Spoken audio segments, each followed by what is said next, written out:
ఇప్పుడే మాట్లాడు దుందికి రాను రానా బయట అందరికి కూర్చురా మాట్లాడదా నువ్వురా మాట్లాడుతుందా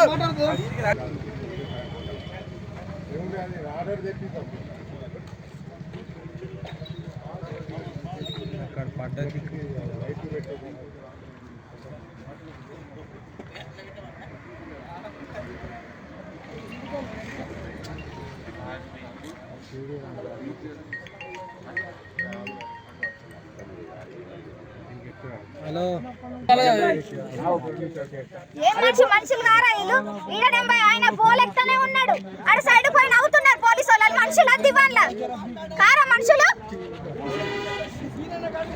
ఏం మనుషులు మీరే చెప్పండి సార్ మరి మీరే న్యాయం చేయండి సార్ మాకు సేపటి నుంచి వస్తున్నాయి నాకు ఆయన ఏం చేస్తుండు అక్కడ పోయి నిలబడి 4-5 పోలీసు వాళ్ళు పక్కకుండి నవ్వుతున్నారు మొత్తం వీడియో తీసుకుంటా ఇదే నా డ్యూటీ డైరెక్ట్ చేసి ఎస్ఐని పిలిపియాలి కదా మరి ఆన్ ద స్పాట్ లో మరి పోలెక్కిన మనిషిని పిలిపియాలా ఇడ లేదా మనిషిని ఏం పిలిపిస్తున్నారు దేనికోసం పిలిపిస్తారు పిలిపియారు దొంగల లంచాలు తిని కూడా బతుకుతున్నారు ఇల్లు మరి దేనికోసం ఉన్నారు మీరు కరెక్ట్ కాదు సార్ ఇది స్టేషన్ ముందట ఒక వ్యక్తి పోలెక్కుతున్నంటే మరి పోలీసు వాళ్ళు ఏం చేస్తున్నారు ఎస్ఐ గారు ఏం చేస్తున్నారు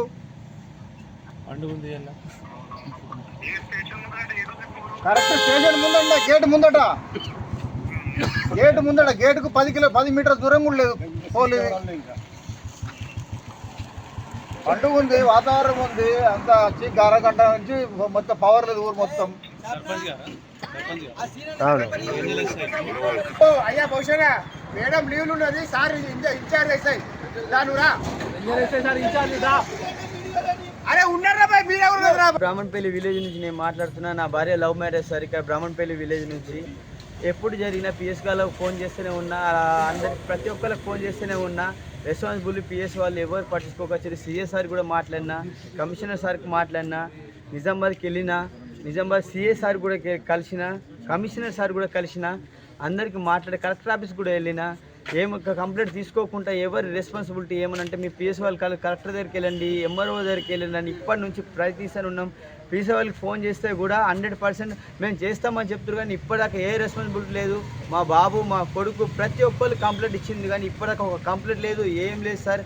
అసలు ఏం చేయాలో అర్థం కాక పిచ్చలేసి చనిపోవాలనిపిస్తుంది. నాకు అసలు బతకాలని, అసలు నేను మానవునైనా నా ఒక్కరి ప్రయత్నం ఇట్లా ఉంటే ప్రజలు మొత్తం అసలు ఎవరున్నారు, ఏం చేస్తుర్రు, నా ఒక్కరి పరిస్థితి ఇట్లా ఉంటే ప్రజలు మొత్తం ఏం చేస్తుర్రు. నా ఒక్కడి ఇదని ఇయ్యాలి, నాకు ఒక్క పరిస్థితి వచ్చింది, ఇంకొకళ్ళకి ఇంకొక పరిస్థితి వస్తుంది. రేపన్నాడు వాళ్ళ ఫ్యూచర్ ఏంది. నా గురించి అంటే ఇప్పుడు నేను నచ్చిన కాబట్టి ఏదో బతికి ఇయ్యాల బయటపడ్డా. మీ తరపు నుంచి, మీడియా తరపు నుంచి ప్రతి ఒక్కళ్ళకు అందరికీ క్షమాపణ కొరకు సర్పంచ్ సాబ్ వచ్చారు.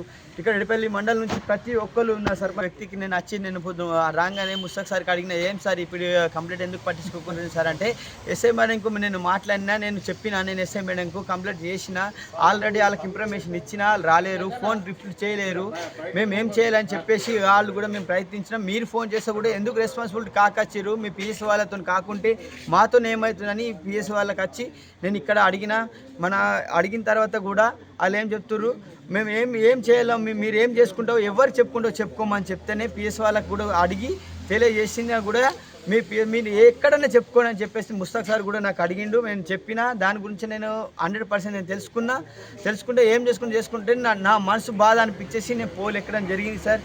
అందుకని మీరు దయచేసి మీరు న్యాయం చేస్తారని చెప్పేసి దాని గురించి నేను మనవి తీసుకుంటూ క్షమించాను సార్. ఏమైనా తప్పుంటే